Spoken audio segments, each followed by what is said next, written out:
আসসালামু আলাইকুম। আশা করছি সবাই ভালো আছেন। আলহামদুলিল্লাহ আমি অনেক ভালো আছি। তো আজকে মল্টিংয়ের বিষয়ে কথা বলবো।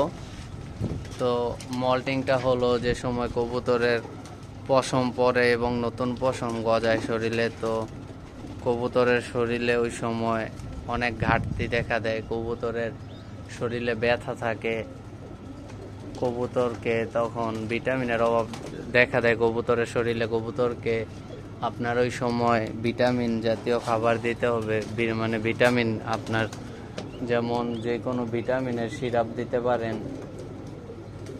এই তারপরে পুষ্টিকর খাবার যেমন এই যে দেখতে পাচ্ছেন, এই যে এখানে যেই খাবারগুলি আছে সবই এখন মল্টিংয়ের সময় কবুতরের অনেক প্রয়োজন।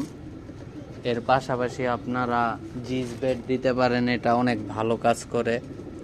আবার শরীরে অনেক সময় ব্যথা থাকে, কবুতরের নতুন পালক গজায়, ওই সময় আপনারা অল্প একটু নাপা সিরাপটা ব্যবহার করতে পারেন।